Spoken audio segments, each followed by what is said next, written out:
What is up, ladies and gentlemen? Welcome to another exciting edition of The Game Changer. I am indeed Nate the Effing Great, and I'm being joined here by the lovely, fabulous, but also very deadly VicTori Belle. How are you doing today? I'm good. How are you? I am doing well. It's going to be a busy weekend, but that's okay. That's just how the way the cookie crumbles. See how many people get that reference. So, ladies and gentlemen, we've done this kind of a deal beforehand, but we have so much fun and so many just great creative ideas that we're going to be doing it again. We're coming up with more movie ideas because, well, reasons. Like I said, we have a lot of ideas, and originally it was going to be a pure superhero deal, but it seems like that we usually harp on that quite a bit. I actually have a couple other superhero ideas that I actually did not even think about until last week. And one was actually suggested from a list that I watched on YouTube. And VicTori Belle is actually going to go in a different direction. Actually, I'm going to leave that one up to a surprise because it's her genres, and I think that she's got some really good ideas planned here. So, let's not waste any time. Let's get right into it. How would you start us off, VicTori Belle? What is the first idea for a possible movie that you'd like to suggest to people that hopefully actually listen to the fans? I'll first stick with my superhero choices. I was juggling between two of the Justice League members that haven't been featured yet. I remember our last episode seeing that this one person might get a film, and that's Shazam. I think that would be a really interesting film to see. I think you could have some really funny comedy that would be, kid appropriate for the DC world because he is a child, and you can even make him a kind of a preteen. Might be a little better, so we can have some of those sexual innuendos and stuff still without it being really, really wrong. Because sometimes he's 7, sometimes he's 12. You're like, let's go with the 12-year-old. It's still very immature. So very much so a little boy who gets the best toy ever, which is superhero powers to turn himself into a god known as Shazam. So it would be really kind of fun. I don't know if it would be better as a series. It probably would be, but it looks like they might be making a movie about it. So that's cool. But the other superhero choice, just because I did think that was kind of already possibly in the making, I was thinking of Hawkgirl, which is, for all of those who used to follow the Justice League cartoon, everybody should know who Hawkgirl is. She was the only other female in the Justice League at that time, and she's, an alien from a far-off world, and world abusive and very distraught, and everybody has these very cool angel wings, and it just isn't. Her story is very interesting, and there's a lot of different reincarnations of it, but it can hit some really hard topics like abuse and hardcore love for Hawkman and her, and just a lot of bad things happened on that planet, and Darkseid obviously affected her life really hard. So I think if we're going to see another female DC character come about, it would make a lot of sense to have her. I think that would actually be pretty interesting too. I think that with, there could even be like a compare and contrast between the Wonder Woman movie and that movie, because like you said, it's a little more darker than probably what we're used to, and I'm not talking like full-on DC dark, but it definitely does seem like a really good movie to really focus on, because like you said, it can deal with a lot of the stuff that especially is going on today, that being abuse, that being violence towards people of opposite genders. It's just one of those things that seems like nobody is really going to try to go after because it's a little bit of a touchy subject, but to have, a female really become somebody who can be strong enough and stand up for herself, I think that would actually be a really good story, and DC would be one of the first few to actually capitalize on that. I don't think Marvel has done that yet, because really the only woman that we've seen in Marvel has been Black Widow. I think we had a preview of that for Black Panther, but not too much. So if DC can get on that, that would really be awesome. And I think they would really set off a really good shot to Marvel, where Marvel can be like, Ooh. Okay, we never really thought of that, did we? But yeah, you never know.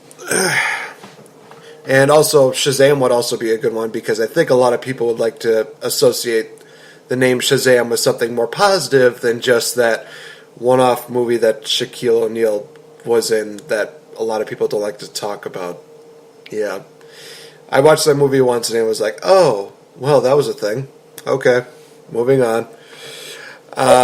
So, Was it Shazam? yeah, I think it was Shaq was a genie, and I guess it was kind of bizarre, something like that. I either was no, it was Shazam. That was the name of it. I don't know. Yeah, the genie's name was Shazam. That's why they called it Shazam. So, Interesting. yeah, that's probably the most positive thing you could say about that movie. Is interesting.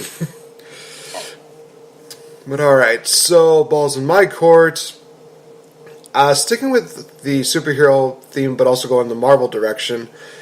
One idea of a movie that actually kind of interests me, and I'm surprised they haven't done this yet. And maybe it's a bit of a risk, but the risk could pay off. I would love to see them do a Nick Fury origin story. I mean, in all honesty, you could definitely talk a lot about how Nick Fury, came up and how he became the person that he was. And there's so many questions that wants to be answered. Why is he fighting for justice? Why? How did he, create the Shield? And one of the most biggest questions that's just burning in my head, and I'm sure somebody said like, "Oh, they mentioned that in a movie," and I might have missed it. I want to know why, why Nick Fury has the eye patch. How did he get the eye patch? How did he lose his eye?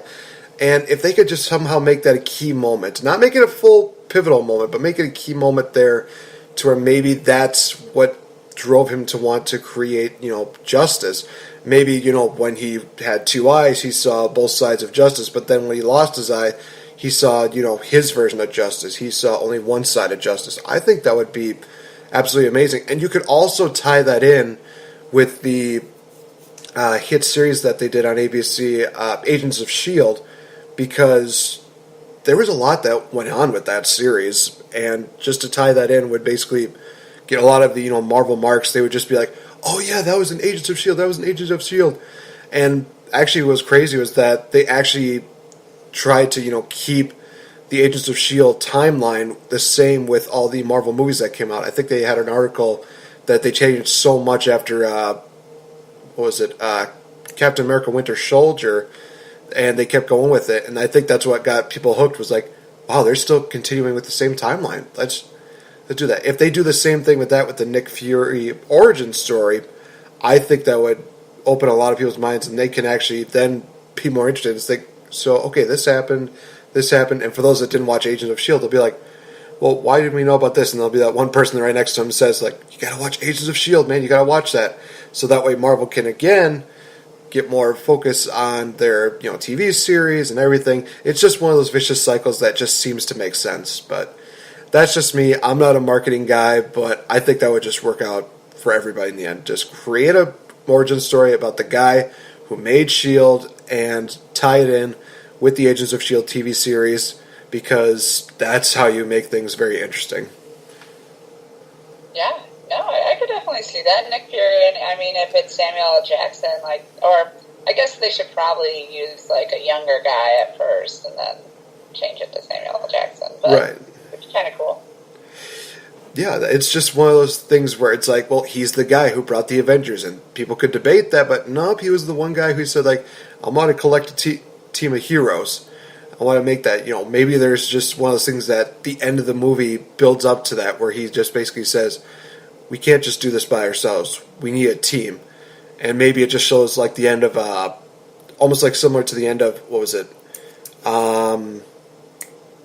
Suicide Squad, where Bruce Wayne had all those files. Maybe it's something like that for Nick Fury too, where he sees that it's like, this is the team I'm looking for. Let's go get him, and then it just ends like that. I think that would be awesome, actually. That'd be pretty interesting. It's kind of one of those things where I guess it's a fire back to DC. It's like, hey, look, we took your idea, but we made it better. We made it relevant. Sorry, I'm not bitter towards DC. I'm just saying. Oh yeah, I think that was interesting. Yeah. All right, so you are up next. What have you got? So yeah, I was kind of done with superheroes after that because the only movies I was thinking of were the ones I've already said, and I don't want to repeat myself. So I'm like, yeah, I mean, I still want those movies to happen, but I think that there's other nerddoms that could also take advantage of, this wave of popularity within our society that nerds are taking over almost common pop culture. Gotcha. Yeah.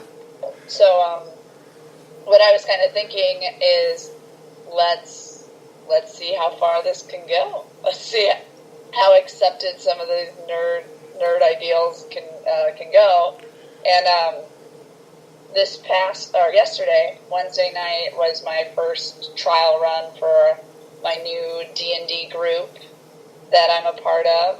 My good friend Travis Legg is running a campaign where basically a bunch of drow, female drow, so it's an all-female campaign of drow women, which are dark elves. If people don't know, they're elves that kind of worship demons and stuff.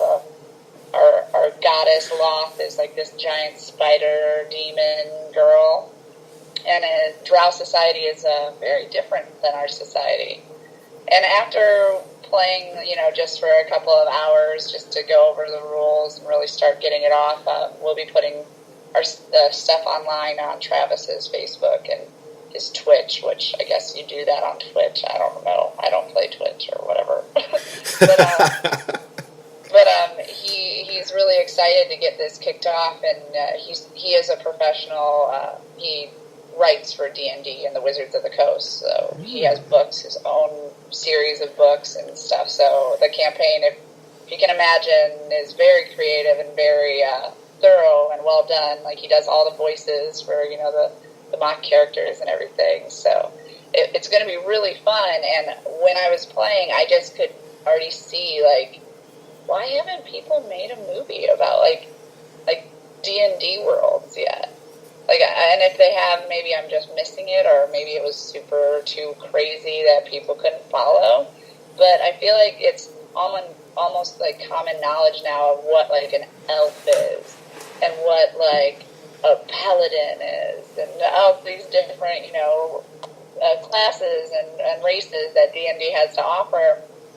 I feel like, especially with Game of Thrones being so popular and followed, I think now's the time to pull the trigger on the D&D world and maybe make a campaign that they had in the past, or that a new campaign be an actual movie, and you follow this group of people. I mean, what do you want in an adventure story? You want a group of people coming together for a common cause and go on an adventure, and that's really what any D&D campaign is somehow all these crazy characters that are randomized will get together in some way, and it's your game master's obviously role to make them all come together somehow and want to fight for a common cause, and then they go on an adventure and try to save the world.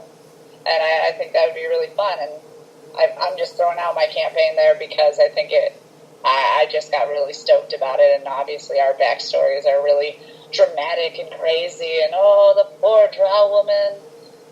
But obviously no one in drow society would say a poor drow woman, because drow women are the hierarchy. They are the best, and they don't treat men very well. Skinning alive and delivering drow male elf skins to people's doorsteps. That's already happened. So, not great. Oh, boy. Yeah, it's just a very interesting, I think, tactic to maybe go on the route of let's introduce the public to some of these creatures and see how they take. Well, before I get into to my side of the thing, I want to just say shout out to Rob Fury right now. Just need to tell you right now, man, if she dresses up like a drow, if we have our work cut out for us, we're heading for the hills, man. I'm just saying. Because I don't need to be a part of that, legacy of being men are getting killed and they're getting skinned. It's yep, nope, I'm heading for the hills. I'm out. So I want to ask two things, and maybe you can elaborate a little more on this, because D&D actually does sound like a really good idea. But first question is, would somebody make the case that possibly, Lord of the Rings was kind of a D&D type of feel to it? I mean, it did have the different classes of, elves and fairies and, hobbits and whatnot. Lord of the Rings is definitely, like, has all the races up there, but, it's not the story. But it's a different story, but, I mean, it's a fantasy adventure story, and that's exactly what I'm calling for, another fantasy adventure story. And, yeah, Lord of the Rings got a really great following. I think if it came out now versus when it came out in, like, the late 90s, early 2000s, I think it would be even bigger than it was. Because I think now is just the time to pull the trigger on it. I mean, like I said, if you think about it, Stranger Things has the premise of a D&D series, but just trying to put it in, our lifetime and our world. Like, oh, well, what if there was actually, an upside down, and that's part, that has a very heavy D&D based and themed storyline, and everybody is in love with it. So I'm just asking, let's take it a step further and jump away from the D&D tabletop game and just go into, like, the world. Like, okay, it's not a game anymore. It's not a game.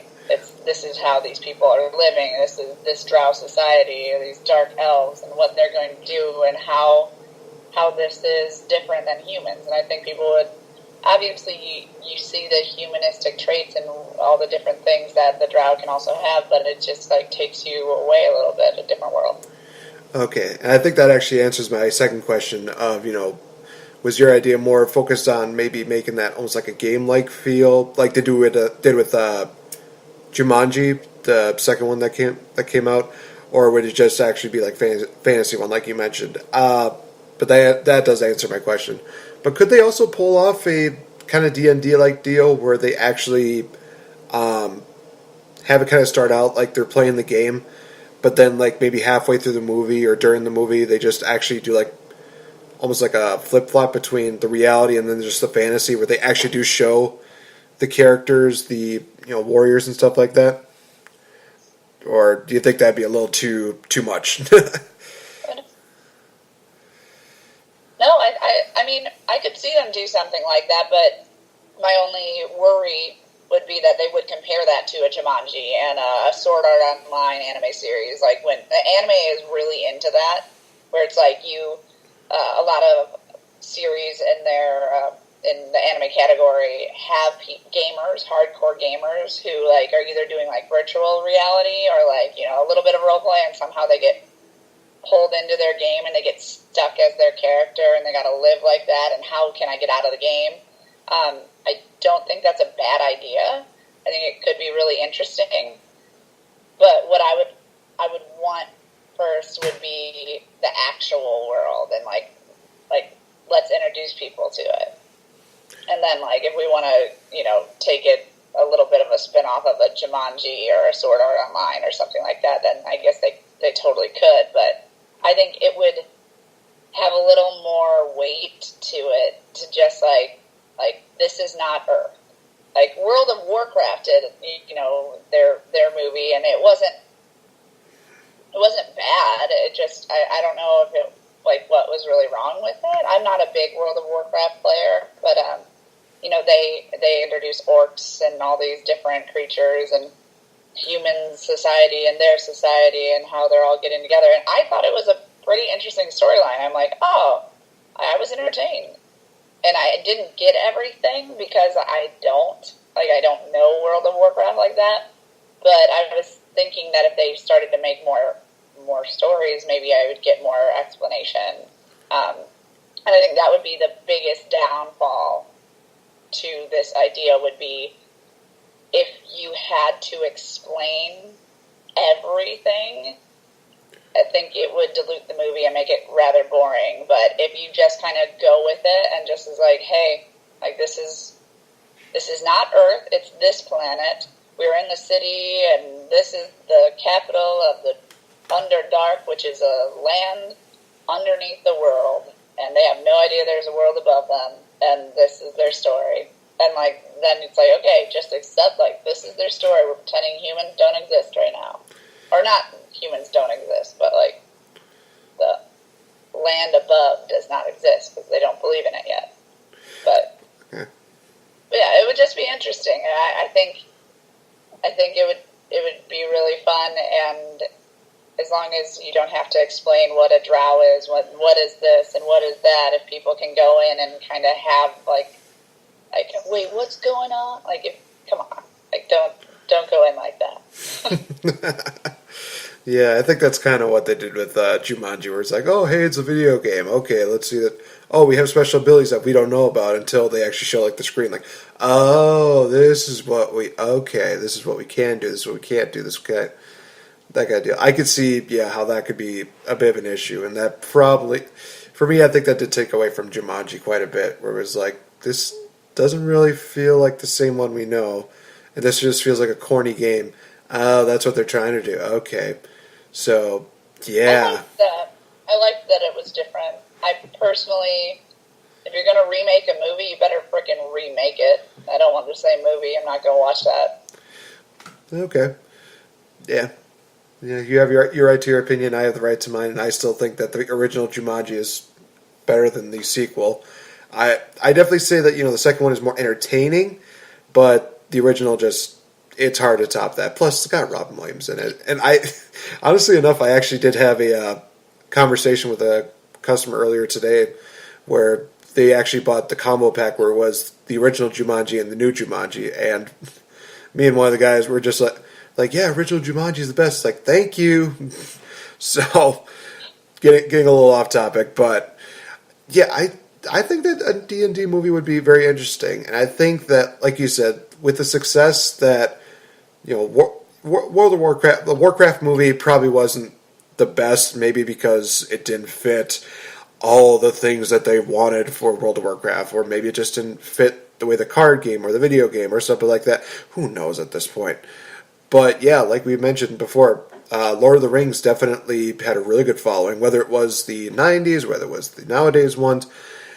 It worked out very well, so I think we're just long overdue for a new one. And maybe the D&D is going to be the one that, takes the bull by the horns, and maybe they'll say, like, hey, we're going to be competition for these guys, and we're going to show you how to do it right. Who knows? We'll see what happens. Yeah. All right, so for the next one that I've selected, this was kind of an interesting one, and I think the inspiration actually came from DC, because they're doing a lot of these, kind of villain-based movies. Like, they're going to be talking about, Harley Quinn, they're going to do a Joker one, they're going to do the Gotham Sirens. Honestly, a little bit of a side note, and this is kind of like honorable mentions for me, I would love it if they actually did more of a, maybe like a Two-Face origin movie, or Riddler, or just some of the other villains that a lot of people don't know. Maybe even go into a Lex Luthor one. And yes, I know we're stuck with Jesse Eisenberg, but for the sake of argument, let's give him like one origin movie and just see how he got to be the crazy guy, how he just really became this villain. It's just one of those things that it interests people a lot more to see how they became that. And that's why for my second pick, I went with a movie that really focuses on the Osbournes. Of course, I'm not talking about Sharon or Ozzy Osbourne. I'm talking about Harry and Norman Osborn. And the story is right there. You have two generations of a, soon-to-be villain type deal in which, Norman Osborn, he comes in and he's basically, this multimillionaire, he's got technology, and he destroys everybody who gets in his way. Harry, he wants to impress his father, but obviously his dad almost seemingly just doesn't care sometimes. But there's such a good story that can go there. And of course, it's going to tie in with Spider-Man in one way or another because A, we're going to get the Green Goblin for Norman Osborn. B, Harry is going to be involved in Peter's life anyway, so we might as well do it. And honestly, for me, this was something I really considered the other day, was that if they are going to possibly kill off, Iron Man, there's going to probably be somebody who's going to want to take over Stark Industries. Well, what would be the best takeover for Stark Industries than Oscorp? So I think it would just be a really good tie-in to really think, Stark Industries done, here comes Oscorp, and people will be like, oh, we're going to get into this now. It's like, yep. Just talk about, how Norman Osborn got into creating his own business, how, he maybe talks about, why he's got these feelings towards Harry, where sometimes he shows his love as a father, but then other times he's just like, I don't care, just leave me be. And I know it's going to be tough to do because, William Dafoe and James Franco, they actually did set the bar pretty high, as much as some people might disagree. I thought James Franco as Harry Osborn was great. William Dafoe, was he cheesy at times? Yeah, but at the same time, he really did embrace what, Norman Osborn was supposed to be. He was supposed to be this guy who's supposed to be just regular, but then after a while, he just starts turning into a bit of a psycho. And of course, who can forget, his ever famous scene where he has that cackling laugh in the mirror? Come on, that's an instant classic. That's just lovely and just amazing. But having an Osborn origin story, I think, should happen sooner rather than later, obviously. And obviously, with the success that probably Venom's going to have, it's going to open up a huge variety of, doors for getting new people in. There's probably going to be a Doc Ock one that comes in. There might be one for Rhino, might be one for Scorpion. You never know. But I think that the main one that they need to focus on after Venom is the Osborns. That's just my opinion. Nice, yeah. I think that sounds kind of fun. I don't really know much about their origins, so yeah, I would probably see it. And I mean, they're definitely a messed up rich family. Always good for superhero worlds. Right. Well, basically, how it goes is that Norman Osborn basically, he got an experiment went what he thought was wrong, but then went right because then he became the Green Goblin. And then after seemingly, well, there's two sides of it. There's the one with the Tobey Maguire Spider-Man story where he basically gets killed off in the first movie, and Harry Osborn wants revenge. That's still in place no matter what. It's in the animated series, the comic books, or in the movie world. Basically, Harry wants revenge for his dad. He, even though he never got full love from Daddy, he's just like, you killed my father, you will die, you will blah, blah, blah, blah. Just, doing everything to avenge his dad. So it's just like you got two generations of evil like here. So it makes sense. We should make this happen. I think it'd be awesome. And I kind of do want to see, a new generation of Green Goblin because, let's face it, a lot of people are still not over the fact that the original Green Goblin looked like a reject from Power Rangers. But I don't know. I thought it was okay. I didn't think it was, amazing, but I thought it was still good for what it was worth.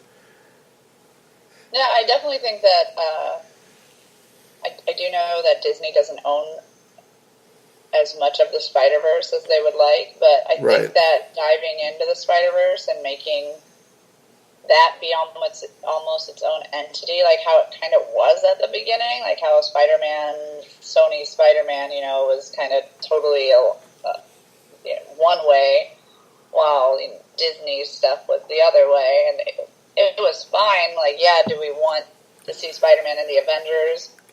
Yeah, he was an Avenger, so it kind of makes sense. But I would be totally fine with, like all ends with the Disney and Sony agreement that if Sony could decide to actually take off with this Spider-Verse world, I mean, it would be a really cool thing. It would be really well followed. Everybody knows Spider-Man's world. They know him more than I think they knew the Avengers. So he was, more popular. That's probably why Stanley had to sell him off at such a high price and by himself to Sony to save the company. Right. That's why he was worth it. I mean, he's up there. Like when you think of like the biggest superheroes, I think of Superman, Batman, Wonder Woman, and then there goes Spider-Man. Like, what? Where did Spider-Man get in there? I don't know, he's just in there. Every kid wants to be Spider-Man. But yeah, I think that would be a great idea to open the Spider-Verse up a little bit. Honestly, and I just thought of this right now because I looked up at that mini poster that I got from that first, I think it was the Milwaukee or Madison convention that we first met, and just seeing all the different Spider-Mans that are up there. And of course, there's the pig spider on there. And I'm thinking to myself, if Into the Spider-Verse has this one scene where where the Spider Pig just comes on, and he's just passing by like a TV deal, and it just shows the Simpsons scene where Homer has the pig upside down on the ceiling, just going Spider Pig, does whatever a Spider Pig does, and he just looks at the camera like, this is what the world has come to. Just swings away, be like, that will make that whole entire movie just worth it. It's like, this is the best. The fact that they mentioned that in that movie is awesome. But that was just was that Family Guy though? No, that was The Simpsons. I remember watching this Simpsons movie where yeah, he basically just took Marge is just saying like, why are there pig feet on the floor on the ceiling? And then there's Homer just going, Spider Pig, does whatever a Spider Pig does. He just got like this pig upside down on the ceiling. Yeah, that's funny. Yeah, muddy feet. It's like, geez Louise, this is so dumb. But that's the only reason why I came to this movie. So, but yeah, I just really want to see now Norman and Harry Osborn movie, and they really do need a revamp, especially after Amazing Spider-Man 2. I mean, they basically killed off Norman Osborn early, and then they just had Harry look like, geez Louise. That last visual of Green Goblin, I know some people are just like, oh, it's the best. I'm thinking like, that is beyond creepy, and not even in a good way. It's just like, what did you just give up on what Green Goblin should look like? But what is this exactly? But again, it's just one of those things that just needs a revamp. I really would love to. I think we're going to get Norman and Harry Osborn in the Spider-Verse sooner rather than later, but we'll have to wait and see. I don't think they're probably going to make an appearance in the next Spider-Man movie, but who knows? I am just a guy who reads these articles and think, oh, this would be awesome, this would be awesome. Oh, this is happening? Sweet. So now we're on to our final, official picks. We'd still talk a lot about, some other movies that could definitely use like a reboot or revamp or definitely could be out there. But what is the final movie that you had selected for, this series? Yeah, no, I think what would be really, really, really cool, and it's because I'm such a fan, and I think everybody knows I'm such a fan of, Wizards of the Coast in general, and that's from, D&D, all of them. I just repped them hard there, but my favorite Wizards of the Coast game is Magic the Gathering, and that's a card game, not a tabletop game, which means it takes all my money.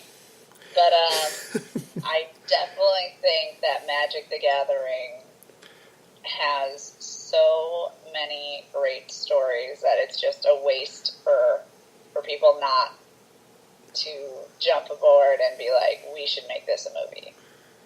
I mean, they have original characters with all of their lore. Everything is already written down. Like, Magic has everything done, everybody's stories, and they just keep growing, and a lot of their characters get to grow throughout the time, and sometimes, somebody gets less popular, or somebody doesn't make it and dies, and it's like, oh no, there goes the Planeswalker I really like. But that's kind of, the world of Magic is transferring to all these different worlds. If you're a Planeswalker who can walk to different worlds and join them. And, they have kind of 5, I feel like, that are just like really main, cool characters who have been following this plane walking world and joined together against the forces of evil to stop whatever force of evil the world that they walked to has. So sometimes it's Eldrazi's, which are giant alien, like if you think of Alien versus Predator, like how that alien thing looks. That's kind of what Eldrazi's are, like creepy, horrific creatures, and then they have like werewolf world and vampire world and dinosaur tribesmen, and it's just crazy, like these different adventures that they get to go on. And like you'll have Chandra, who is a fire mage type of thing, Nissa, which is an elf, or a druid. Sorry if I get that wrong, but who is really, good with the nature. So they kind of stick around like 5 elements. They have Liliana, who is like a necromancer, so she deals with death and the dead. They have a lot for the white, the white like plains. But I would pick Ajani, the giant cat beast guy.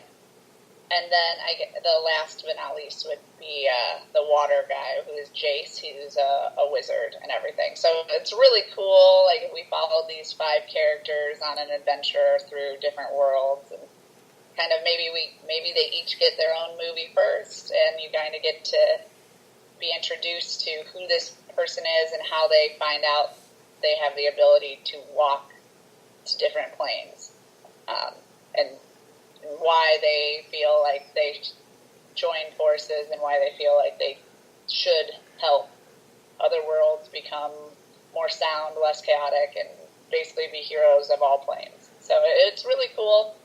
And the card game, obviously, is really fun just because you get to pretend you are kind of a planeswalker and you get to, like, throw your creatures and stuff out.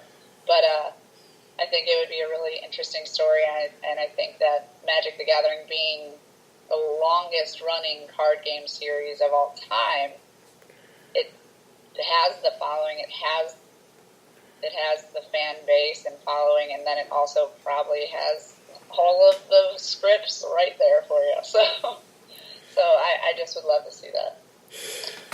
Yeah, you would think that they would have gotten on that by now, because so many other card games have gotten, have gotten movies. Pokemon, Digimon, Yu-Gi-Oh, all these, great ones that are, probably not as long running or as popular as, Magic of the Gathering. They're getting all this publicity, and Magic of the Gathering, they've been getting the short end of the stick when it comes to movie making. Oh, yes. I don't think there is a Magic of the Gathering movie, but I think that if you base it off of, like, look at all these card games that made it work, like, yeah, why not? Even though Magic would, obviously Magic is different than those in the fact that they are not anime based. Like, Yu-Gi-Oh, Digimon, Pokemon, they're all anime, and they're all, like, a cartoon world. Right. Which I would want live action for this, so it would be exponentially more expensive. But Magic isn't really a cartoon world. If, like, all the artists that they use and all of the themes, it's just not that happy. And I would think they would be wasting their time and efforts if they decided to go animation for this. They really, it's so cool what Magic the Gathering does in Wizards of the Coast, because they help employ so many different artists. There's different designs. I don't know if I'm still. We're good. Am I here? Yep. It was just it was like a slow deal, but we're good now. Okay, so there's so many different designs and so many different people that have been involved. I don't even know how many. I bet they have a tally somewhere of how many artists they've used throughout their years, but every artist gets repped on the bottom of the card that they have, and they get, all these different people playing with their artwork, and every artist knows it's really hard to, in general, make any money off of that. So I think that it's really cool that Wizards of the Coast doesn't just, like, hire somebody and, like, okay, like, now we don't need anyone else because this person's going to do all of our art. Like, they're like, no, let's do, like, 7 different people every world. So our worlds look original and different every single time. And I'm like, that is so cool. So I just think they've been doing the right things. And, yeah, you're right, you don't hear as much about them unless you're in the Magic the Gathering world. But I think you don't hear as much is because it is more of an adult thing. Like, I don't know many kids that can play it because it's a little more strategic and a lot of thinking, where Pokemon and Yu-Gi-Oh and Digimon and that, like, they have the same concept, but it's a much simpler format for the most part. You can make it more complex, but I know that kids can get that easier than they can get Magic. Right. Well, I think that, if they do decide to convert it into a movie, a couple things that would be interesting. One, they've been doing this a lot with certain movies. Top 2, definitely, Greatest Showman, as well as Love, Simon, was the fact that they always started off their movies by saying, like, thank you for all the people that, have helped create this movie, who have helped be there and and the fans. I would really love to see them do a Magic of the Gathering movie and actually start off with that, thinking, like, there's so many artists that actually helped, actually create these characters and help really create that. That would really be awesome. and they would go into talking about, thanking the crew and thanking everything like that. And they would say, thank you to you fans for, supporting these guys for everything, and let's just, give you something that you always wanted, and that is this movie. I just think that would be awesome. If they do that at the end of the movie, that works too, but as long as they give the proper due where it is, where it needs to be credited, that's the main thing that I would have about that, because one of the things that would probably happen is if they do make the movie, they're probably going to try and, get like all the copyrights, all the infringement, everything like that from each of these artists saying like, hey, can we use this?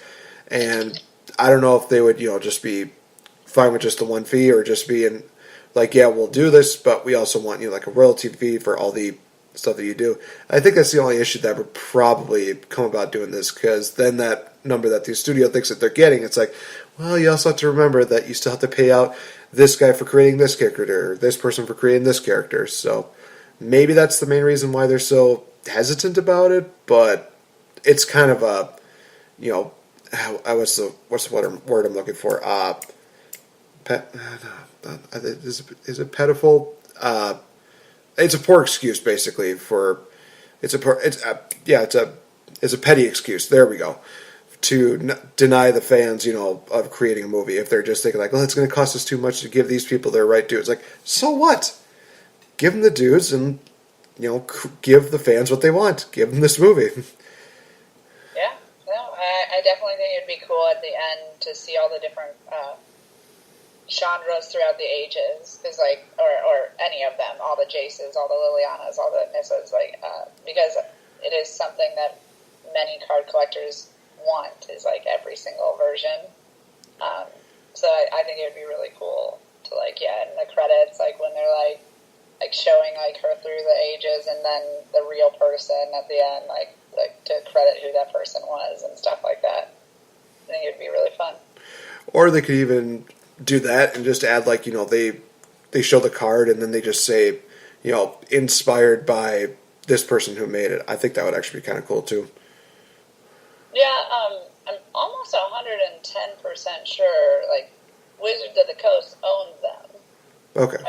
Actually, I'm over 110% sure. They own these characters. Okay. But they invite artists, local artists from, around the world, but artists that haven't made it big yet, to come. Here is our character design. Here's the world that we're thinking. Make this character, Chandra, make her in a dinosaur world. What would she look like? Would she still have all of these different pipes and very industrial looking, or would she look a little bit more tribal this time? And it's they don't give them all this is what you have to do. But I know okay, that they would be here, this is our character. Now we want her in this world. Or a lot of the things was making them into pirates. Jace went from this very good robe wearing wizard to he's shirtless with pirate designs and everything, and you're oh cool, he's in the pirate world, he's embracing. But yeah, they wouldn't have to pay royalties to any of these artists. These artists would have to pay royalties to them. I gotcha. Well, going from that, and I think you kind of hit the nail on the head when you mentioned, other, I guess I wouldn't say other dimension, but other worlds. That's actually a really smooth transition into the final one that I have, and that being, this would be one that would probably be very tough to do, especially after Infinity War, but I think it's still a very good possibility. Or maybe even just keep it as just, a dream movie, and that being X-Men versus Avengers. And somebody actually put it out pretty simple. They said, basically all you need to do is that, these guys, they enter into a new universe. The guys in the other universe, they don't know who they are. They think they're bad. Just, let them go at it, basically. It's one of those things that it just seems like it's easy to write. And honestly, this would be really good, especially if they do keep Thanos alive after Infinity War is over, which I'm hoping that Marvel kind of does it with some of the villains, because it's really getting to the point where it's you're just making no future attempt for these guys to have anything going on after this. So you're just going to be oh, what's a lesser known villain that we could probably come up? Oh, let's grab this person. Having, Thanos still around, and then him having the power to be able to bring, the X-Men over, into the Marvel deal would be absolutely amazing. Or it could introduce another very powerful being, and that being is it Galacticus or Galactimus? Galactus. Thank you. Bringing him around because he apparently is just as powerful, if not more powerful, than Thanos. So the pieces are there, but the question is, are they going to pull the trigger on that? Are Disney going to be able to even convince Sony to say, like, hey, can we just borrow you guys for like one movie series and then we'll call it good, we'll pay you, stuff like that? It'll probably take a lot of convincing, but it could happen. Or Sony might even try to sway be the one that says, like, hey, Disney, can we do this? Can we just bring like a couple of your guys over and just do this? Be like, well, you don't know. I mean, I guess it would be okay. It seems a little more far-fetched from now thinking about it, but at the same time, it's one of those things where it's like, hey, it could happen.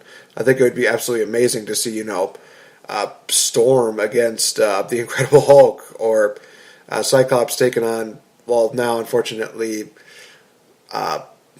we don't know possibly that Iron Man is going to be in the picture or not, but, Cyclops versus Iron Man would be amazing. Just having these, like, fantasy deals here where they just, create something that these fans want to see would be absolutely amazing. And let's also face it, there's a lot of people that would love to see the Deadpool Spider-Man Brotherhood, quote unquote, in this whole entire ordeal. So, yeah, I saw you smirk there. I was like, yeah, the Brotherhood that Ryan Reynolds has been referring to. So. And everybody knows about the whole deal between Deadpool and Spider-Man. So, but again, it's still one of those things where it's like, I kind of want to see it actually, even if it's just for like 15 seconds. It would still be kind of funny to see that.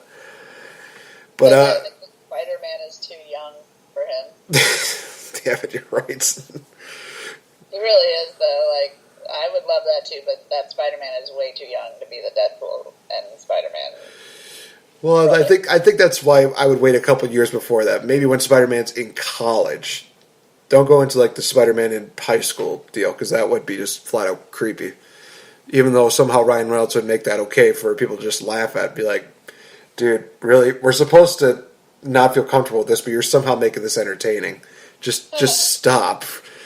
It's like, why? It's fun. It's like, I hate you, but at the same time, I can't hate you at the same time.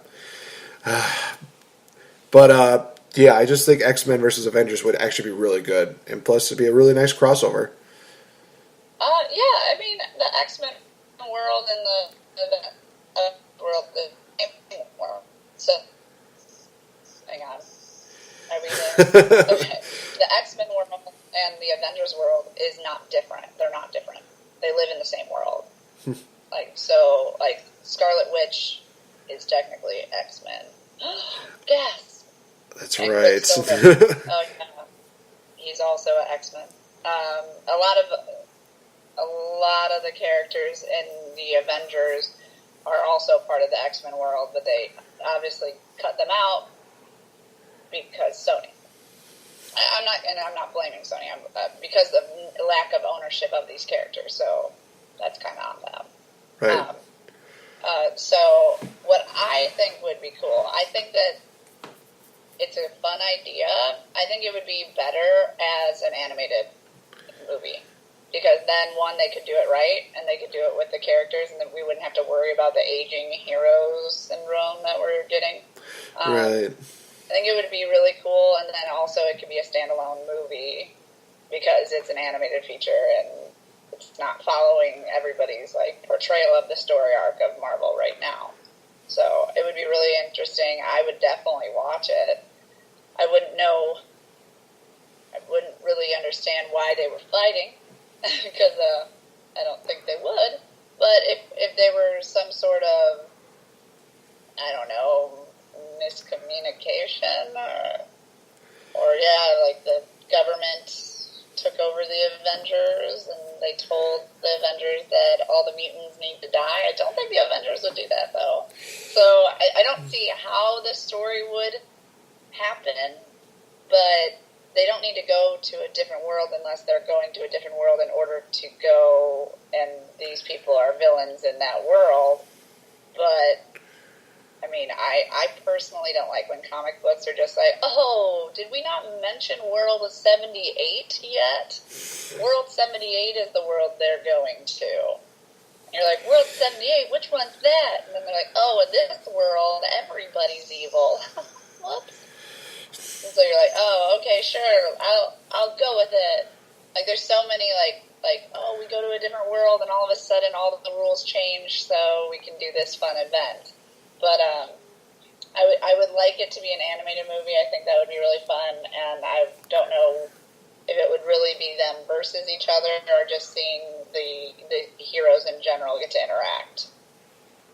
Yeah, maybe. And I think that it was a toss-up between this and Secret Wars for me, because I actually do remember watching Secret Wars when it was during the animated deal, and it was actually really awesome, where they had, villains from different dimensions taking on, heroes from different dimensions. And of course, I think we got to see like Spider-Man and Wolverine and Iron Man, and I'm trying to think of who are some of the other, but you get the point being that it was one of those things where it's like, well, do I want to see Secret Wars where this could be a possibility, or could we see X-Men versus Avengers, where it's probably more of a possibility, but now think about it, it's like, well, But like you said, of course, they're just going to, if they do the whole dimension thing, it's just going to really make things just screwed up, where it's like, oh, did we not mention that this is going on, this is going on? It's like, oh, boy. And then one of the things that one of my friends actually said was that in Infinity War,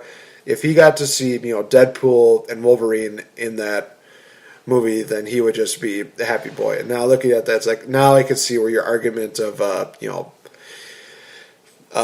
dimension deals and how it'll be all complicated. It's like, well, we thought that Logan was dead. Well, apparently in this world he's not dead. It's like, that just seems way too complicated.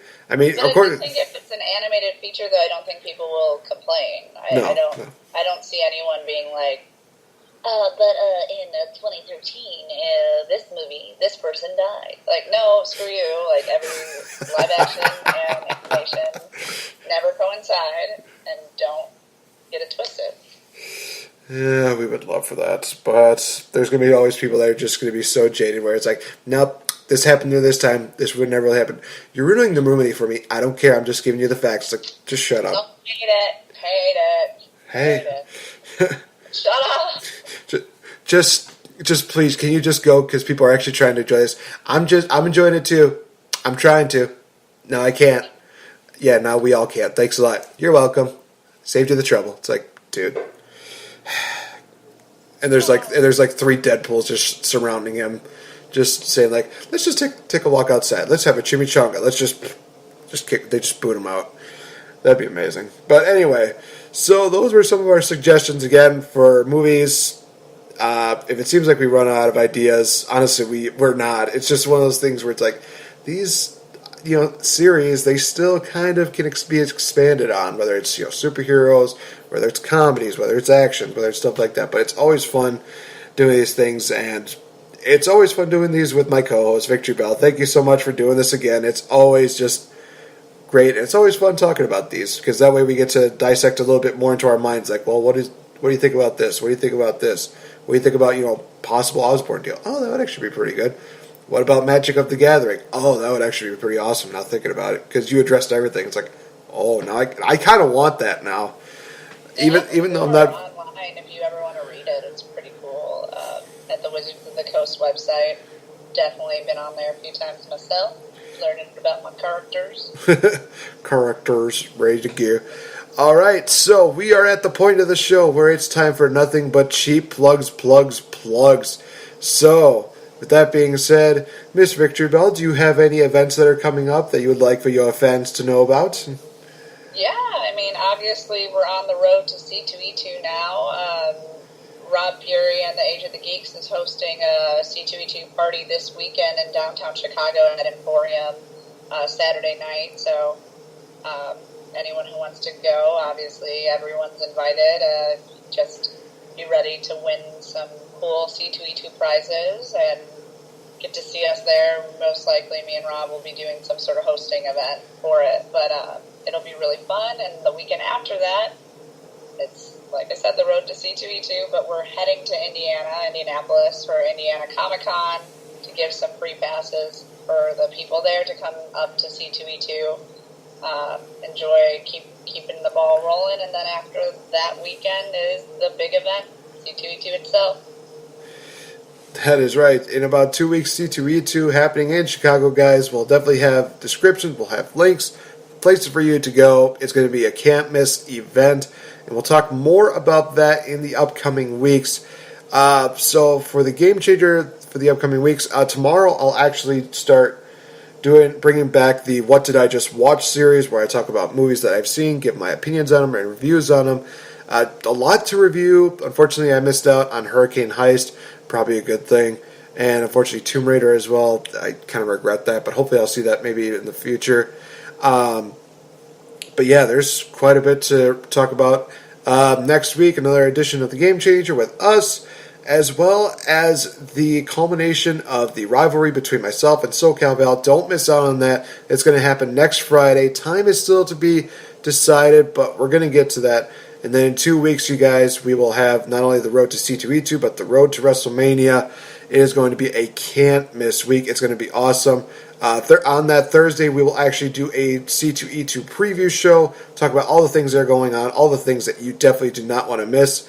On the Saturday, Thursday, Friday, Saturday, Sunday itself will be the C2E2 event, as well as Sunday will be the WrestleMania show, where we will crown basically it will be the culmination of who wins the next step of this rivalry between myself and SoCalVal, who will be the king of predictions at WrestleMania, and who will be leaving as the Game Changer champion. It will not be me this year, but there's always next year, guys. There's always next year.